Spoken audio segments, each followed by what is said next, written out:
Olá, hoje a gente vai falar de maneira um pouco resumida de alguns pontos principais da obra do filósofo italiano Giorgio Agamben, chamado O Estado de Exceção. Bom, então a gente tem o Giorgio Agamben, né? É um filósofo italiano. Seus trabalhos mais conhecidos incluem sua investigação sobre os conceitos de estado de exceção e homo sacer, influenciado por Michel Foucault, Deleuze, Hannah Arendt e outros autores. Do Michel Foucault, é importante pensar a ideia do conceito de biopolítica, ou seja, a ideia de como o governo ele gerencia e organiza a população através de toda uma organização da vida, gerência da vida, principalmente gerindo aqueles que vão viver e de que maneira que eles vão viver e aqueles que o Estado não tem como organizá-los, então é a gerência da vida e da morte. E aí você tem então a ideia de que dentro da democracia a gente tem os governos, a divisão dos poderes entre executivo, legislativo e judiciário, e que em determinados momentos o executivo ele pode tomar medidas que são medidas que passam por cima dos outros poderes, que é justamente no estado de sítio.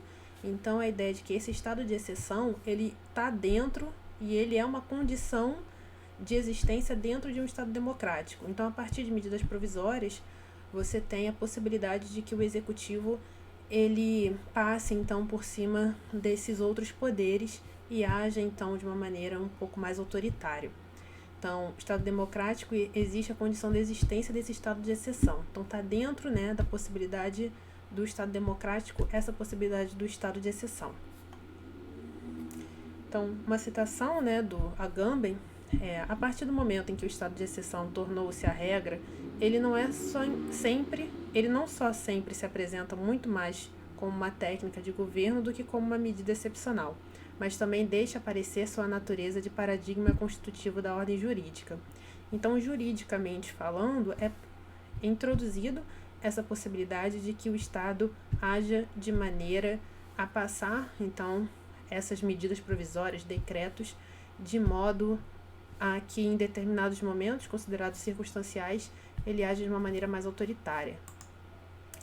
Então, os considerados homem nu na categoria do Agamben é justamente aqueles possíveis de serem executados. Né? O cidadão nu é aqueles que não têm cidadania, aquele que ele está na sua ordem mais natural possível. E aí a ideia de que em nome da vida, né, em nome de alguns grupos, o Estado pode matar para restabelecer a ordem da sociedade. Então existem aqueles que são possíveis de serem mortos, né? E aí a gente pode pensar que são aquelas vidas que têm menos importância, né? A vida dos invisíveis. Então o Estado promove a morte e violência contra grupos determinados em nome, né, da vida desses alguns cidadãos, que são então os cidadãos para o qual o Estado governa. E o Estado gerencia então a vida e a morte, né, da população. E aí pensando também em contextos específicos, como ele traz, por exemplo, o modelo, o exemplo norte-americano, em que você tem alguns estados de exceção, como por exemplo no governo Lincoln, Roosevelt, Bush, após o atentado do 11 de setembro, e aí a gente tem o Estado tomando medidas autoritárias contra outros países, né, outros lugares, principalmente do Oriente Médio, em nome da população americana. Então, citando o Agamben, a partir do momento em que o poder soberano do presidente se funda essencialmente na emergência ligada a um estado de guerra, a metáfora bélica que tornou-se no decorrer do século XX parte integrante do vocabulário político presidencial, sempre que se trata de impor decisões consideradas de importância vital. Então, em determinados momentos considerados de importância vital, o governo ele pode agir de maneira autoritária e antidemocrática contra outros países, e que isso é algo que está dentro da possibilidade do Estado democrático. Então, a gente pode falar hoje em dia o episódio das máscaras e respiradores do Trump, então que em nome, né, da preferência do bem dos cidadãos norte-americanos, ele confisca aqueles materiais que poderiam ser encaminhados para outros países. Mas, em primeiro lugar, vem então o interesse norte-americano, e nesse momento você pode agir de maneira autoritária.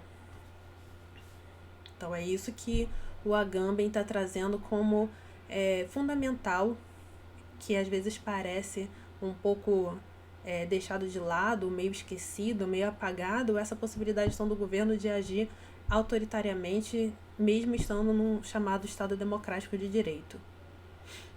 Então, você tem aqui o exemplo, né, dos Estados Unidos no Oriente Médio. Essa estatística é de 4 de janeiro de 2020, a quantidade, então, de soldados americanos em território do Oriente, né?